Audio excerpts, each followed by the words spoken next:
Hello guys, আজ আমি তোমাদের সাথে একটি হরার রিয়েল স্টোরি বা এক্সপিরিয়েন্স যেটাই তোমরা বলো ওটা শেয়ার করতে চলেছি, যেটা ঘটেছিল আমার একটি রিলেটিভের সাথে। তো চলো বেশি বকবক না করে স্টার্ট করা যাক। আর বলে রাখা ভালো যে ভিডিওটা যদি ভালো লাগে তো একটা লাইক করে দিও, সাবস্ক্রাইব করে দিও, যাতে আরও নতুন নতুন ভিডিও তোমাদের কাছে চলে আসে আমি যদি পাঠাই তো। আর ভালো লাগলে শেয়ারও করে দিও যাতে অন্যরা শুনতে পায়। তো চলো বেশি বকবক না করে স্টার্ট করা যাক। ভয়ানক একটি লাশের কাহিনী।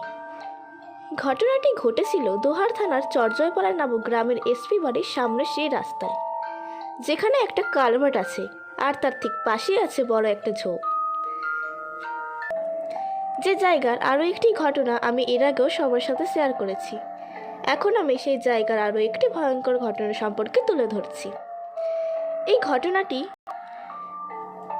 ঘটেছিল আজ থেকে প্রায় 7-8 বছর আগে। একদিন এক রিক্সাওয়ালা রাতে এক প্যাসেঞ্জারকে নিয়ে সেই রাস্তা দিয়ে আসছিল। রাত তখন প্রায় আনুমানিক 11টা কি 11:30 মতন হবে। আমরা জানি যে গ্রামে 9টা-10টার দিকে প্রায় বেশিরভাগ মানুষ ঘুমিয়ে পড়ে, তাই সেই সময়টা সেখানে একেবারেই জনমানবিক ছিল। তারা দুজনেই সেই রাস্তা ধরে যাচ্ছে। এমন সময় তারা কিছুটা দূরে থেকে হঠাৎ সাদা কিছু একটা লক্ষ্য করে। তারা যখন সেই কালভার্টের কাছাকাছি জায়গায় গেল, তখন তারা দেখল যে কালভার্টের উপর সাদা কাপড় পরা একটা লাশ শুয়ে আছে। এরপর তারা দুজনেই রিক্সা থেকে নেমে লাশটির কাছে যায়। তারা দুজনেই অবাক হয়ে গেল যে এত রাতে এইখানে একটা লাশ কে রেখে গেল। লোকটি রিক্সাওয়ালাকে বলল, হয়তো কেউ লাশটি এখানে ফেলে রেখে গেছে, চলো আমরা লাশটিকে নিয়ে দাফনের ব্যবস্থা করি। কিন্তু রিক্সাওয়ালা এটা আপত্তি জানালো। সে লোকটিকে বলল, আমাকে আমার ভাড়া দিয়ে দেন, আমি এইসব লাশ নিয়ে যেতে পারবো না। লোকটি তাকে বলল, ঠিক আছে, তোমাকে ভাড়া 100 টাকা বেশি দেব। এই কথা শুনে রিক্সাওয়ালা লাশটি নিতে রাজি হয়। তবে রিক্সাওয়ালা লোকটিকে শর্ত দেয় যে লাশটি আপনাকেই তুলতে হবে। লোকটি বলল, ঠিক আছে, তাই হবে। তারপর লোকটি লাশের কাছে গিয়ে মুখের উপর থেকে কাপড় তুলতেই দেখতে পায় লাশটি চোখ খোলা অবস্থায় তাকিয়ে আছে। অর্থাৎ কেউ চোখ খোলা অবস্থায় মারা গেলে যেমনটা দেখা যায় ঠিক তেমন। এতে সে একটু ভয় পেয়ে যায়। এরপর সে লাশটির গায়ে কাপড়ের আরও কিছু অংশ সরাতেই দেখতে পায় লাশটির শরীরের পশমগুলো বেশ বড় বড়, যা কোনো সাধারণ মানুষের থেকে একেবারেই আলাদা। অর্থাৎ পশমগুলো ছিল ঠিক ভেড়ার শরীরের পশমের মতো। এটা দেখে লোকটি চিৎকার দিয়ে অজ্ঞান হয়ে যায়, আর সেই রিক্সাওয়ালা এক চিৎকার দিয়ে সেখান থেকে দৌড়ে চলে যায় আর এক বাড়ির সামনে গিয়ে পড়ে। তার কথা শুনে লোকজন সেখানে যায়, কিন্তু অনেক খোঁজাখুঁজি করেও সেখানে কোনো লাশ পাওয়া যায়নি। এমনকি সেই লোকটিকেও সেখানে আর পাওয়া গেল না। পরদিন সকালে সেই কালভার্টের নিচে সেই লোকটির লাশ পাওয়া যায়, কাদায় অর্ধেক গাঢ় অবস্থা। তো বন্ধুরা, এটা ছিল আমার প্রথম গল্প। এখন আমি তোমাদের আরেকটি রিয়েল হরার এক্সপিরিয়েন্স শেয়ার করতে চলেছি। ওটাও ঘটেছিল আমার একটি রিলেটিভের সাথে। তো চলো বেশি বকবক না করে এই গল্পটিও স্টার্ট করা যাক। গল্প বলাটা ভুল হবে, বলতে গেলে এটা সত্যি ঘটনাও বলতে পারো তোমরা, যেটাই ভাবো। ভূতুরে বাড়ি।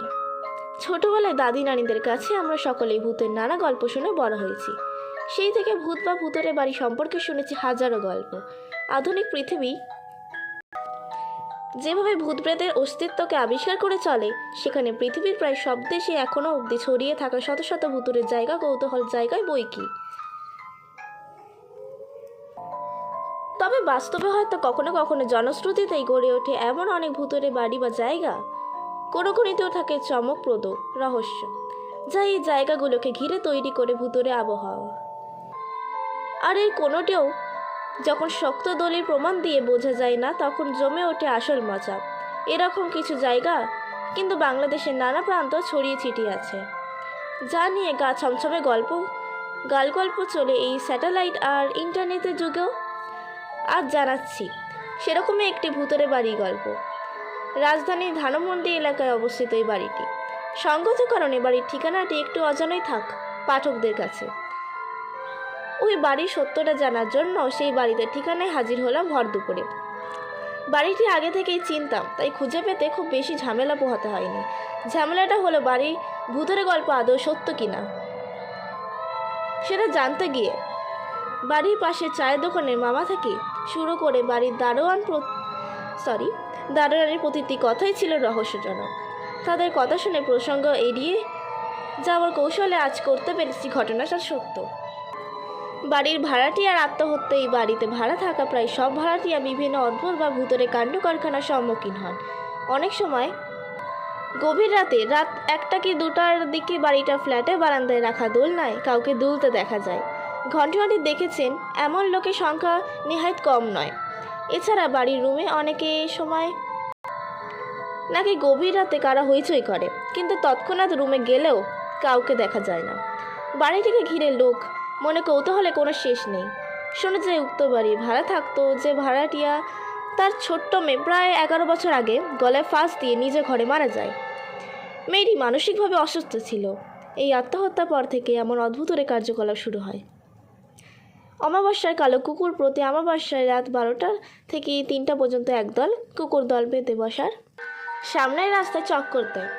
অনেকেই সে দলকে দেখতে পেয়েছে। এটা নতুন কি, কিন্তু আশ্চর্যের ব্যাপার হলো তারা শুধুমাত্র অমাবস্যার রাতেই উপস্থিত হয় এবং সারা মাসে তাদের আর দেখা যায় না। কয়েক যুবক মিলে একবার রাত করে তাদের দেখার জন্য প্রস্তুতি নেয়। তাদের মাঝে 2 জন কুকুরের কামড়ে মারাত্মকভাবে আহত হয়।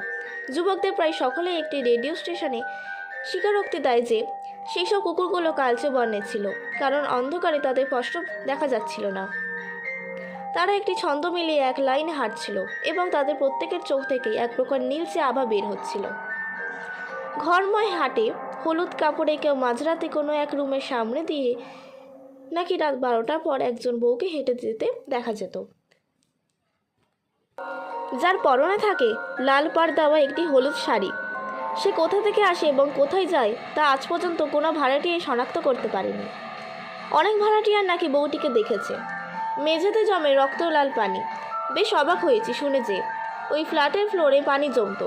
তার শুধু পানি হলে এক কথা ছিল, যে পানি জমতো সেগুলি ছিল রক্ত রঙের পানি। ফ্ল্যাটে মালিক পক্ষ অনেকবার মেঝে ঠিকঠাক করে দিলেও বন্ধ হতো না সেই পানি জমা। শুধু মেঝেতে পানি জমার সমস্যাই নয়, ছিল বিদ্যুৎ বিভ্রাটের সমস্যাও। এতক্ষণ যে বাড়ি নিয়ে এত গল্প হলো, সেই বাড়ির প্রতিটি ফ্ল্যাটে কিন্তু এমন ঘটনা ঘটে না। ঘটছে শুধুমাত্র একটি ফ্ল্যাটকে ঘিরে। সেই ফ্ল্যাটে এখন আর কোনো ভাড়াটিয়া থাকে না। মালিক পক্ষ এখন আর সেই ফ্ল্যাটে ভাড়া দেন না। শেষে সেই বাড়ির দারোয়ানের একটি কথা দিয়ে শেষ করছি। ভূত মানতে গেলে দেখা যাবে আপনার সাথেও ভূত আছে। কথা শুনে মনে মনে হেসেছিলাম। রাস্তায় যেতে যেতে যেমন ভেবেছি ঠিক লিখতে লিখতেও তেমনটাই ভাবছি। সত্যি কি আমার সাথেও তাহলে ভূত আছে? তো বন্ধুরা, এইটুকুনি ছিল আজকে আমার ভিডিওটি। যদি ভালো লাগে থাকে তো জানি তোমরা লাইক করবে, সাবস্ক্রাইব করবে, যাতে পরবর্তী ভিডিওগুলো আপলোড করার সাথে সাথে তোমাদের কাছে নোটিফিকেশান চলে যায়। দেখা হবে একটা নেক্সট হরার ভিডিওতে। ততক্ষণের জন্য বাই বাই।